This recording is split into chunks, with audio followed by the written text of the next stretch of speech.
پہنچنا، تجارت کا معاملہ طے ہوتا ہے، کپڑے لے جا کر ملک کے شام بیچنا ہوتا ہے، میرے آقا علیہ السلام ایگری ہو کر وہاں پر ملک کے شام جاتے ہیں، سفر کے طور پر ایک خادمہ بھی موجود ہوتی ہے، آپ دیکھیں وہ خادمہ چلتے جاتی ہے، تبدیل کی ریت کے اندر جیسے ہی نظارہ کرتی ہے کہ سرکار مدینہ علیہ السلام جہاں جہاں چل رہے ہیں ان کے سائے کے لیے اللہ تعالیٰ بادل سے سایہ بدل کر رہا ہے، ان کے لیے عزت ہو رہی ہے، جہاں آگے بڑھ رہے ہیں درخت سلام کر رہے ہیں، پہاڑ سلام کر رہے ہیں، میرے آقا علیہ السلام اور مزید آگے چلے جاتے ہیں، ملک شام میں جانے کے بعد تمام مال گر جاتا ہے، دیکھتی ہوں کہ آج تک جتنوں نے تجارت کی ہے اتنا نفع نہیں ملا جتنا مصطفیٰ جان رحمت صلی اللہ علیہ وسلم نے تجارت سے نفع عطا فرمایا۔ جیسے ہی فاطمہ آتی ہے تمام معاملات سناتی ہے، سرکار کا حسن کا عالم کیا ہے، سرکار کے باتوں کا عالم کیا ہے، جتنا مال میں نقص اور کمی تھی میرے آقا نے کھول کھول کر بیان کیا لوگوں کو، اور بیان کرنے پر سارے لوگ خرید کر لے چلے جاتے ہیں، ان کی اداؤں پر اتنا خوش ہو جاتی ہے، وہ امہات المومنین نکاح کے لیے دعوت دیتے نظر آتی ہے۔ آپ دیکھیں حضور پاک علیہ السلام کی کردار کے مطابق فرمایا جاتا ہے، سرکار مدینہ علیہ السلام تسلیم ہر چیز میں اول اور اعلیٰ مقام رکھتے نظر آتے ہیں، سرکار مدینہ علیہ السلام تسلیم کو یوں ہی افضلیت کا مقام نہیں بلکہ سارے لوگوں میں اتنے افضل ہے کہ جب کوئی ان سے ملتا تو دیوانگی اختیار کر لیتا۔ ایک مکے زمین پر ایک امیر رئیس سے شہزادہ ہوا کرتا، ہر دن نیا لباس ہوتا، ہر وقت نیا عطر ملا کرتا، اس کے حسن کو دیکھ کر لوگ حیران ہو جایا کرتے ہیں۔ ایک مرتبہ حضور پاک علیہ السلام کی محفل کے پاس سے اس کا گزر ہوتا ہے، جیسے ہی حسن مصطفیٰ صلی اللہ علیہ وسلم کو دیکھنا ہوتا ہے اپنے حسن کو کھو دیتا ہے اور آ کر کہتا ہے میں حسن سے محبت کرنے والا، میں خوبصورت سے محبت کرنے والا، یا رسول اللہ آپ کے حسن کے سامنے سورج اور چاند کی چمک بھی پھیکی پڑتی ہے، اسی لیے اس حسن کے سامنے میں آپ پر دست ایمان لا لیتا ہوں، ایمان لانا ہی ہوتا ہے۔ آپ دیکھیں حسن والا جس کی گلیوں کے مطابق سنایا جاتا ہے، گلی میں لوگ کہتے تھے کہ یہ رئیس کا شہزادہ آ رہا ہے، اس کے لباس سے مہک آتی ہے، اس کے چہرے پر چمک ہوتی ہے، جیسے ہی گھر میں لوگ جا کر کہتے ہیں اے بھائی کیا تو نے سنا ہے تیرے لختے جگر نے محمد عربی پر ایمان لایا ہے، جیسے ہی سننا تھا ماں نے جیسے ہی یہ ساختہ کھڑے ہو گئی اور بیٹا کی آمد ہوتی ہے اور وہ ماں کہتے نظر آتی ہے۔ آپ سوچیں سرکار مدینہ علیہ السلام سے صحابہ کتنی محبت فرماتے ہیں، ایک مرتبہ میرے آقا پر فدا ہو گئے تو اپنی جان بھی قربان کر دیتے ہیں، اتنا محبت فرمانے والے صحابہ کرام۔ جیسے ہی ان سے ملاقات ہوتی ہے ماں کہتی ہے بیٹے میں نے سنا تو نے ایمان لایا ہے، بتا تو صحیح کیا یقیناً تو نے ایمان لایا؟ ہاں ماں میں نے محمد عربی پر ایمان لایا ہے، میں نے اسلام قبول کیا ہے، اللہ کے اطاعت کرنے والا بندہ بن چکا ہوں۔ جیسے ہی کہنا تھا ماں نے کہا بیٹے جتنی آرائش کا جتنی آرامی میں دیا کرتی تھی آج سے سب آرامی تجھے اوپر میں بند کر دوں گی، تم پر عبر بھی بند کر دوں گی، نرم لباس بھی بند کر دوں گی، گھر میں رہنا بھی مجھے منع نہیں ہوگا۔ جیسے ہی بیٹے کو سننا تھا آپ ذرا سوچیں اتنا وہ قربانی دیتے نظر آتے ہیں، جیسے ہی سننا تھا سننے کے بعد کہتے ہیں اے ماں یہ حرام کیا ہے، ایسے 100 حرام کو میں مصطفیٰ کی خدموں کا قربان کر سکتا ہوں تو اس کی بارگاہ میں سب کچھ چھوڑ سکتا ہوں۔ جیسے ہی کہنا تھا ماں نے کہا اور اس کو سمجھے ماں نے کہا بیٹے جو تیرے جسم پر لباس تیرا وہ میرا بھی عطا کرتا ہے، اس لباس کو بھی عطا کر دے۔ ماں یہ سوچ رہی تھی کہ شاید اس لباس کی وجہ سے بیٹا چھوٹ جائے گا اور پھر میرے قریب آ جائے گا، ماں یہ تصور کر رہی تھی جتنے آرام میں دے رہی تھی یہ آرام میں چھین لوں گی تو یہ ایمان سے پھر جائے گا، مگر میرے آقا کے ایک مرتبہ جھلک دیکھنے والے صحابہ دولت کو ٹھوکر مارتے ہیں، آرامی کو ٹھوکر مارتے ہیں، مصطفیٰ جان رحمت صلی اللہ علیہ وسلم پر اپنی جانیں قربان کرنے کے لیے تیار ہو جاتے ہیں۔ آپ سوچیں اتنا صحابہ کرام جانیں قربان کرتے ہیں، ہمارے عشق کا عالم کیا ہے، ان کے عشق کا عالم کیا ہے، ہمیں کس پیمانے پر عشق کر رہے ہیں اور کس پیمانے پر عشق کرنا ہے اس کا محاسبہ کرنا ہے۔ آپ دیکھیں تو جیسے ہی میں ایسی طرح چلے جاؤں گا جیسے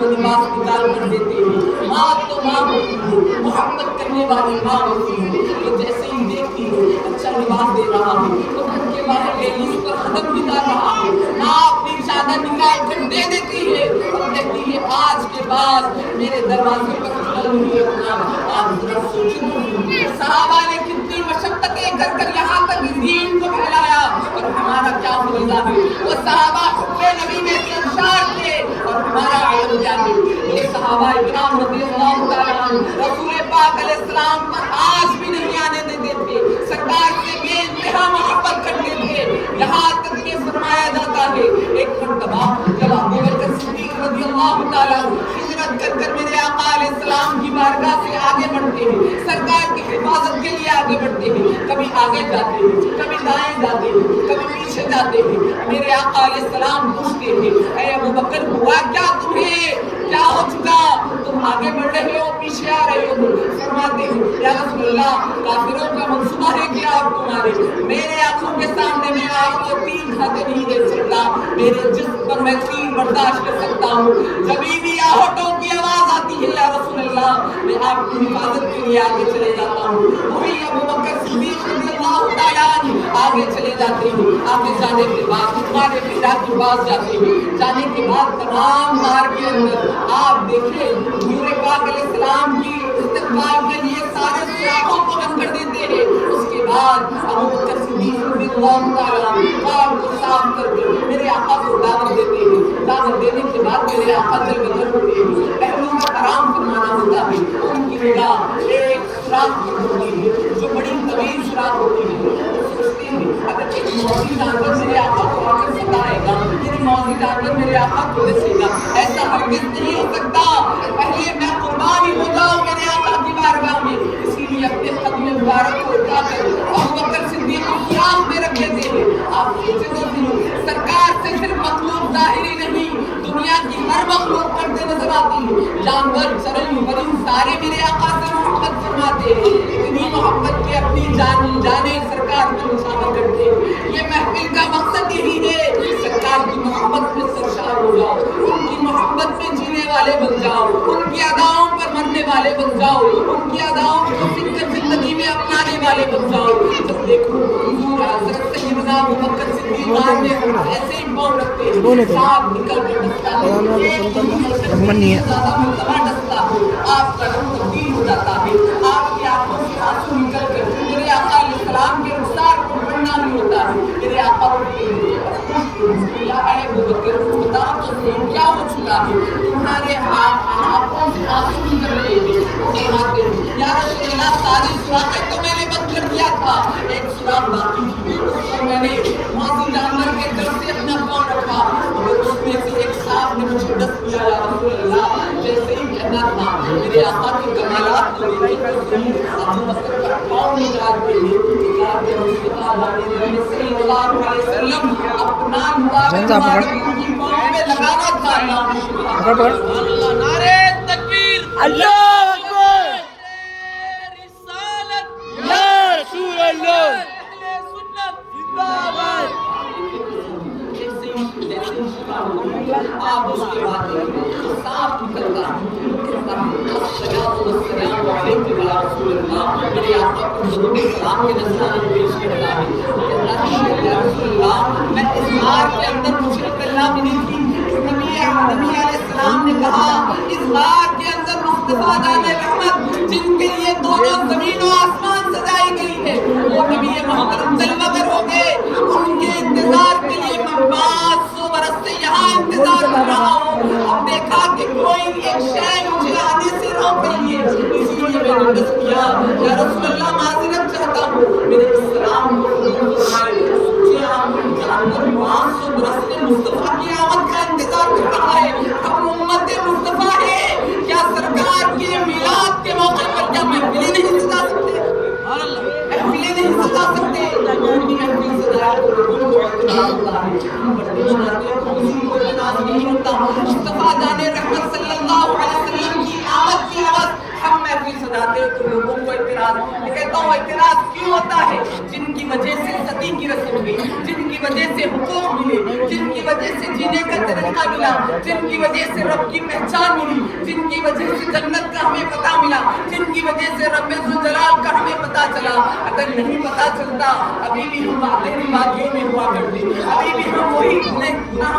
کام کرتے نظر آتے ہیں۔ ان کی آمد کی خوشی میں محفل ہم نہیں تو بتاؤ کون سے؟ ہمیں تو سلام ہوا میرے آقا علیہ السلام کے پیارے بیان، اے رسول اعظم صلی اللہ علیہ وسلم کے پیارے بیان، بہت سی ایسی باتیں ہیں جس کے گزار کرنے کے لیے وقت چاہیے۔ بس یہی میں کہنا چاہتا ہوں کہ سرکار مدینہ علیہ السلام کی آمد کے لیے محفل سجانا اسی لیے ہے ہم اپنی نسل در نسل کو مصطفیٰ کی نسبت بنائیں، نسل کو حضور پاک علیہ السلام کی شان بتائیں۔ ان کی شان ایسی ان کے لحاظ سے کسی کو زخم کو لگا دیے شفا ملتی ہے۔ جنگ کے اندر میرے آقا علیہ السلام کی بارگاہ میں ایک صحابی رسول حاضر خدمت ہوتے ہیں، یا رسول اللہ جنگ کے دوران میرے یہ آگ نکل چکی ہے۔ میرے آقا علیہ السلام اپنا لعاب لگاتے ہیں، آگ لگاتے ہیں، وہ فرماتے ہیں یہ آگ سے اتنی روشنی نہیں دکھتی ہے اتنا میرے آقا کے لعاب سے آج یہ آگ روشن ہے۔ اور ایک مقام پر سنایا گیا حضور پاک علیہ السلام کے صحابی فرماتے ہیں ان کا یہ ہاتھ پورا کٹ جاتا ہے، چند لمحے میں لٹکتا ہوتا ہے، میرے آقا کی بارگاہ میں آتے ہیں، آ کر کہتے ہیں یا رسول اللہ اس طرح سے معاملہ ہوا۔ میرے آقا اپنا لعاب مبارک لگاتے ہیں، ہاتھ جوڑتے ہیں۔ میں پوچھنا چاہتا ہوں اس وقت بھی صحابہ رسول کو یہ کہہ دیا گیا تھا اللہ کی اطاعت کرو، اللہ کی بندگی کرو، وہ سارے اللہ کی اطاعت کرنے والے تھے، پھر کیوں مصطفیٰ کی بارگاہ میں آ کر کہے کہ یہ ہاتھ نکل گیا ہے آگ لگا دو، یہ ہاتھ نکل گیا ہے یہ آگ نکل گئی آگ لگا دو؟ بتایا گیا کہ اللہ نے مصطفیٰ جان رحمت کو کمال ہی کمال عطا فرمایا، اسی لیے تا قیامت تک امت مصطفیٰ جان رحمت کی بارگاہ میں آتے رہے گی، حضور شفاعت کرتے رہے گی۔ ہمیں بھی چاہیے کہ ان کی مجلس میں بیٹھ کر ان کی وسیلے سے شفاعت کریں۔ آپ دیکھیں حضور پاک علیہ السلام کی شان کے مطابق کہا گیا ہے سرکار مدینہ علیہ السلام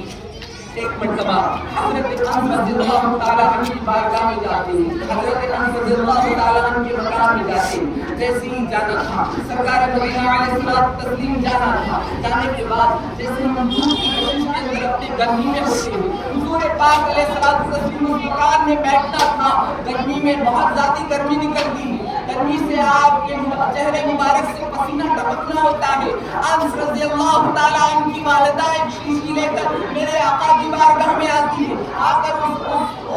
پسینے مبارک کو سمیٹتے نظر آتی ہے، حفاظت کرتے نظر آتی ہے۔ میرے آقا اٹھ جاتے ہیں، اٹھ کر کہتے ہیں اے اماں جان یہ کیا کر رہی ہو؟ تو فرماتے ہیں یا رسول اللہ آپ کے اس پسینے کو میرے عطر میں ملا کر میں اپنے گھر میں عطر لگانے والی بن جاؤں گی تاکہ اس سے میں برکتیں حاصل کروں۔ آپ سوچیں تو ان کے پسینے میں بتایا گیا کہ ان کے یہ عطر کی کچھ اور خوشبو ہے، یا رسول اللہ آپ کے عطر کی کچھ اور خوشبو ہے جو بھی خوشبو سے مستفیض ہوتا ہے، اس کے چہرے اس کے جسم سے وہ جاتی ہی نہیں، اتنا مہک والا عطر یا رسول اللہ میں اپنے عطر میں لگا کر لگانے والا ہوتا ہوں۔ حضور پاک علیہ السلام کے پسینے میں بھی اللہ نے خوشبو فرمایا گیا کہ سرکار مدینہ علیہ السلام تسلیم کی بارگاہ میں جب ایک چھوٹا سا بچہ آتا میرے آقا علیہ السلام مسکراتے ہوئے اس کے سر کے اوپر ہاتھ ہی رکھنا ہوتا ہے، جیسے ہی ہاتھ رکھتے مدینے کے اندر وہ بچہ ممتاز ہو جاتا اور دیکھنے والے دیکھتے ہیں اس کے سر سے خوشبو خوشبو آتی ہے، اس کے سر سے خوشبو خوشبو آتی ہے، اور وہ کہتے ہیں یہ بھی مصطفیٰ جان رحمت صلی اللہ علیہ وسلم سے مصافحہ کر لیتا 3 دن کے اس کے ہاتھ سے محنت جاتی نہیں بلکہ وہ قائم ہو جاتی ہے۔ اتنی عظمت والی ہوئی بہت سے واقعات بھی اور بتانا نہیں ہوں سرکار مدینہ علیہ السلام کی محبت کی محفل سنانا اور ان کی محبت